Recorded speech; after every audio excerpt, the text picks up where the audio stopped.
भगवान श्री कृष्ण का पहला उपदेश।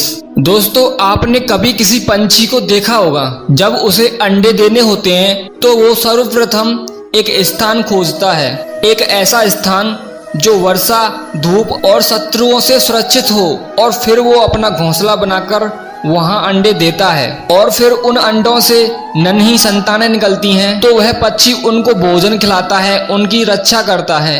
परंतु जब उनके पंख निकल आते हैं तब ना ही उनको भोजन देता है और ना ही उनकी सुरक्षा करता है और ना ही उन्हें घोंसला बनाना सिखाता है, बस उन्हें उड़ने की एक कला सिखाता है। फिर वो नन्ही संतानें उड़ने की कला सीखकर स्वयं अपना भोजन लाना सीखती हैं और स्वयं अपना घोंसला बनाना सीखती हैं। और हम मनुष्य क्या करते हैं, अपनी संतानों के बड़े होने के पश्चात भी उनकी चिंता में सूखते हैं और प्रयास करते हैं कि उनके लिए घर बना सकें। हम अपनी संतान को और भी शक्तिशाली बनाने के स्थान पर उन्हें पंगु कर देते हैं। दोस्तों, हमें भी वही करना चाहिए जो एक पक्षी करता है, यानी कि अपनी संतान को उड़ने की कला सिखाइए, यानी कि अच्छे संस्कार दीजिए और एक समय के पश्चात उसे स्वयं अपना आकाश चुनने के लिए मुक्त कीजिए। भगवान श्री कृष्ण का दूसरा उपदेश। दोस्तों, आप जानते ही हैं कि अनगिनत प्रयासों के पश्चात एक चींटी अपने लिए एक छोटा सा घर बना पाती है, जो कि अन्य जीवों के लिए एक सरल सी बात है, लेकिन उस चींटी के लिए उसके जीवन की सबसे बड़ी घटना है और सबसे बड़ी सफलता भी है। भविष्य में वो चींटी रहे या ना रहे, लेकिन उसके द्वारा बनाया हुआ घर बहुत सालों तक टिका रहता है। दोस्तों, हमारे जीवन में सफलता के साथ भी वैसा ही होता है। आपको और हम सभी को एक दिन में ही सफलता नहीं मिलती है, लेकिन यदि आप प्रतिदिन बिना रुके प्रयास करते हैं तो एक दिन आपको भी सफलता अवश्य मिलेगी। दोस्तों, आप ये ध्यान रखिएगा कि भाग्य के द्वार उनके लिए नहीं खुलते जो हार मान लेते हैं, बल्कि ये भाग्य उनका स्वागत करता है जो उठकर उनके द्वार खटखटाने का प्रयास करते हैं। इसीलिए प्रयास करते रहिए तो सफलता आपके पास एक ना एक दिन आ ही जाएगी। भगवान श्री कृष्ण का तीसरा उपदेश। दोस्तों, आपने घर के दरवाजों को लॉक करने के लिए लगाए हुए तालों को तो देखा ही होगा। वो ताला प्रहार से भी खुलता है और प्यार से भी, अर्थात उस ताले को आप एक चाबी से भी खोल सकते हो और एक हथौड़ी से भी खोल सकते हो, लेकिन दोनों ही तरीकों में खुलने का अंतर अलग होगा। अगर आप उस ताले को प्रहार से खोलोगे तो वह ताला फिर से काम में नहीं आएगा, लेकिन यदि आप उस ताले को चाबी से खोलोगे तो वह ताला सदा काम आएगा। ठीक उसी प्रकार हमारे जीवन में संबंध भी इसी प्रकार होते हैं। हमारे जीवन के आनंद रूपी धन की रक्षा करते हैं, किंतु प्रेम से। यदि अगर क्रोध से किया जाए तो वे किसी काम के नहीं रह जाते। इसीलिए उन्हें सदा प्रेम की चाबी से खोलिए, ना कि क्रोध रूपी हथौड़ी से, क्योंकि हर बार आप नया ताला ला सकते हैं लेकिन नए रिश्ते नहीं ला सकते। भगवान श्री कृष्ण का चौथा उपदेश। जीवन क्या है? यह जीवन, हम जन्म लेते हैं और बड़े होते हैं और हमारे माँ बाप हमें पालते हैं, फिर उनके धन से हमारा बालपन बीतता है, फिर हम बड़े होते हैं और हम विवाह कर लेते हैं, फिर हमारी संतानें होती हैं, हम उनको पालते हैं और फिर हम वृद्ध हो जाते हैं और एक दिन इस संसार से चले जाते हैं। क्या यही जीवन है? दोस्तों, आपके और हम सभी के जीवन में यह प्रश्न कई बार आता है ना। अब मैं आपको एक जल के जीवन के बारे में बताता हूँ। सागर से भाप बनकर उठता है, मेघ बनकर बरसता है और फिर नदी बनकर फिर से सागर में समावेश करता है, किंतु कभी ये प्रश्न नहीं करता कि उसका जीवन क्या है और उसका उद्देश्य क्या है। आइए जानते हैं। जल हर भाव जीता है और जितना बन सके देता है। जब सागर में होता है तो असंख्य जनजीवों को जीवन देता है। जब सागर से भाप बनकर मेघ बनता है तब किसानों को आशा देता है कि फसल पुनः उपजेगी। जब वर्षा बनकर बरसता है तो इस सूखी और प्यासी धरती को गीला करता है, और जब नदी में प्रभावित होता है तो किनारों पर वनस्पतियों को जीवन देता है। परंतु जरा ये सोचिए कि क्या ये जल कभी ये सोचता होगा कि उसका जीवन क्या है और उसके जीवन का उद्देश्य क्या है?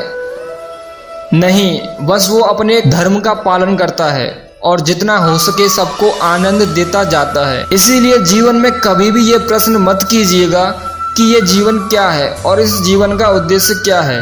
बस इस जीवन को अच्छे कर्म करते हुए जियो और जितना हो सके सबको आनंद देते रहिए। फिर आपका मन प्रसन्न होकर बोलेगा कि राधे राधे। भगवान श्री कृष्ण का 5वां उपदेश। दोस्तों, कभी वर्षा होने के कारण बने कीचड़ से होकर आप कभी अपने घर गए हैं तो आपको पता ही होगा कि पादुका पहनने के कारण उस कीचड़ से तो आप बच जाते हैं, किंतु उन चप्पलों द्वारा उड़ने वाली बूंदें आपके वस्त्रों को मैला कर ही देती हैं और फिर भी उस बूंदों से आपके वस्त्र गंदे हो जाएंगे। इस कारण से आप चप्पल पहनना तो नहीं छोड़ेंगे ना। ठीक इसी प्रकार जीवन में कुछ ऐसे लोग भी आते हैं चप्पलों के भांति, जो आपको कीचड़ से तो बचा लेते हैं लेकिन वस्त्र रूपी आपके मन पर शंका के दाग लगा ही जाते हैं। ऐसे लोगों के कारण मन को खिन्न करने की आवश्यकता नहीं है, बल्कि आवश्यक है यह सोचना कि आपको आपके पांव कीचड़ से बचाने हैं या आपके वस्त्र। अर्थात हमें हमारे जीवन में गंभीर होना अच्छी बात है, लेकिन अगर आप हर बात को गंभीरता से लोगे तो इस जीवन का आनंद समाप्त हो जाएगा। ये संसार अनित्य है, यानी कि यहाँ पर ऐसा कुछ भी नहीं है जो सदा के लिए जीवित रहेगा। इसीलिए दोस्तों, श्री कृष्ण कहते हैं कि जब तक ये जीवन है तब तक आप संतोष और आनंद से जिएं। स्वयं पर छिटकने वाले कीचड़ पर ध्यान ना दें, बस आनंद बांटते रहिए। फिर मन प्रसन्न होकर बोलेगा राधे राधे। भगवान श्री कृष्ण का 6वां उपदेश। दोस्तों, मनुष्य को जब सफलता मिलती है तब उसमें जागता है अहंकार, और ऐसे में मनुष्य हमेशा एक बात भूल जाता है, झुकना। और मनुष्य सोचता है कि मैं क्यों किसी के सामने झुकूं, और ऐसा इसीलिए हो जाता है क्योंकि मनुष्य एक बात भूल जाता है कि संसार में उसने जो कुछ भी प्राप्त किया हुआ है वह सब झुककर ही प्राप्त किया है। बचपन में चलना सीखा तो इस धरती पर झुककर और गिरकर, बड़ों का आशीष लिया भी झुककर लिया, और इसके साथ किसान को भी फसल काटने के लिए झुकना ही पड़ता है, और कुएं से पानी निकालने के लिए भी पात्र को झुकना ही पड़ता है। भगवान से आशीर्वाद प्राप्त करने के लिए उनके सामने हमें झुकना ही पड़ता है। आंधियों में वृक्ष कैसे सुरक्षित रहते हैं? झुककर। और सम्मान कैसे पाया जाता है? झुककर। दोस्तों, इसी के समक्ष झुकने का अर्थ खुद का आत्मसम्मान खो देना नहीं है, बल्कि उसका अर्थ होता है विनम्र। हम मनुष्य हैं और इसका आकाश की ऊंचाइयों तक पहुंचने के लिए हमें किसी पक्षी की भांति पंखों की जरूरत नहीं है, बल्कि हम जितना झुकेंगे उतना ही हम ऊपर उठते चले जाएंगे। भगवान श्री कृष्ण का 7वां उपदेश। दोस्तों, आप इस संसार में ऐसे कई लोगों को जानते होंगे जिन्हें आप स्वार्थी मानते होंगे और आपकी आवश्यकता पड़ने पर ही आपका स्मरण करते रहते हैं, अन्यथा वर्षों तक कहीं दिखाई नहीं पड़ते। लेकिन उनको जैसे ही आपकी आवश्यकता पड़ती है तो वे लोग हाथ जोड़कर आपके सामने सज्ज हो जाते हैं। दोस्तों, आपको उन लोगों पर बहुत क्रोध आता होगा और आपका मन खिन्न हो जाता होगा, और फिर आपके मन से भी यह निकल जाता होगा कि इस व्यक्ति की सहायता कभी ना करना। लेकिन आप ऐसा कभी कीजिएगा मत। अब आप यह सोच रहे होंगे कि क्यों ना करूं मैं ऐसा, क्योंकि भगवान श्री कृष्ण कहते हैं कि स्मरण रखिएगा कि दीपक का स्मरण व्यक्ति केवल तभी करता है जब अंधकार गहरा हो जाता है। इसीलिए उस व्यक्ति को स्वार्थी मानकर खुद व्याकुल न होइए, बल्कि स्वयं को दीपक मानकर आनंदित होइए और खुद को भाग्यवान समझिए, क्योंकि किसी को जरूरत पड़ने पर आपकी याद आती है और आप इस संसार में किसी की सहायता करने के योग्य हैं। इस जीवन में किसी के स्वार्थी होने से स्वयं का दृष्टिकोण ना बदलें, बस ये दृष्टि रखिए स्वयं के परमार्थ पर। फिर मन प्रसन्न होकर बोलेगा राधे राधे, और आप भी कमेंट में लिख ही दीजिए राधे राधे। भगवान श्री कृष्ण का 8वां उपदेश। हमारा शरीर प्रकृति की सर्वोच्चतम रचना है, और जो अंग और तत्व हमें मिले हुए हैं ना, उन सभी का अपना अपना एक संदेश है। क्या है वो संदेश जो हमारे अंगों और तत्वों से मिलता है?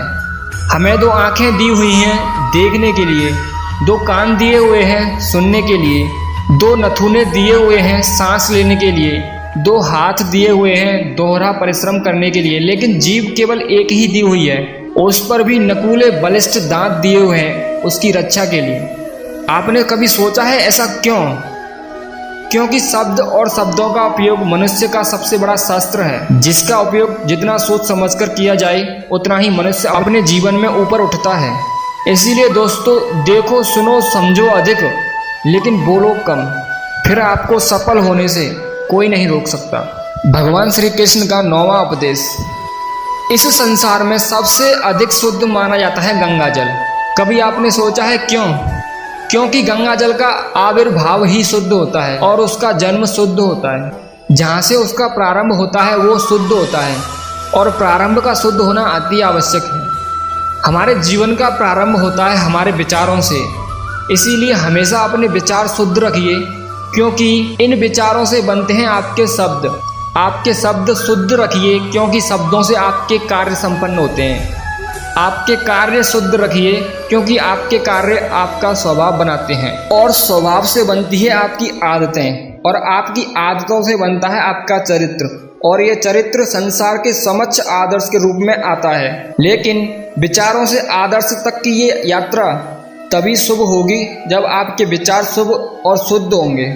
इसीलिए इस जीवन में और संसार में अगर आपको सफल और कामयाब इंसान बनना है तो अपने विचार शुद्ध रखिए, फिर आपका मन प्रसन्न होकर बोलेगा राधे राधे। भगवान श्री कृष्ण का 10वां उपदेश। दोस्तों, यदि मैं आपसे कभी पूछूं कि दूध और माखन इन दोनों में क्या संबंध है, तो आप कहेंगे कि ये तो सरल सी बात है, दूध से ही तो माखन बनता है। और यदि मैं आपसे पूछूं कि इन दोनों में अंतर क्या है, तो कोई कहेगा कि एक तरल है तो दूसरा ठोस, तो कोई कहेगा कि एक जनक है तो दूसरी उसकी संतान है।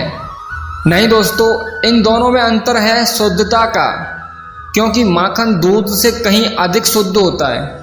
इस बात को कुछ इस प्रकार समझा जा सकता है कि यदि कोई कीड़ा उस पात्र में गिरे जिसमें दूध रखा हुआ है, तो आप उस समय क्या करते हैं? आप दूध को फेंक देते हैं। लेकिन यदि कोई कीड़ा आकर उस पात्र में गिरे जिसमें माखन रखा हुआ है, तो आप क्या करते हैं? तो आप उस कीड़े को निकालकर फेंक देते हैं, क्योंकि वो कीड़ा मैला और दूषित है। ठीक उसी प्रकार यदि हमारा मन निर्मल ना हो तो कुविचार रूपी ये कीड़ा आपके मन को भी दूषित कर देगा। लेकिन यदि हमारा मन माखन के भांति शुद्ध हुआ तो आपके मन में ठहरे हुए कुविचारों को स्वयं से ही मन से बाहर जाना होगा। इसीलिए हमेशा ये याद रखिएगा कि संसार में कीड़े तो हमेशा रहेंगे ही। अब आपको दूध बनना है या माखन बनना है, ये आपको डिसाइड करना है। तो दोस्तों, सफलता दिलाने वाले भगवान श्री कृष्ण के ये 10 उपदेश आपको जरूर पसंद आए होंगे और आपके लिए उपयोगी साबित होंगे। तो जल्दी से कमेंट में लिख दीजिए राधे राधे। और उसके साथ ही इस वीडियो को फैमिली में और अपने दोस्तों के साथ जरूर शेयर करना और ऐसी ही वीडियोस के लिए हमें सब्सक्राइब कर लेना।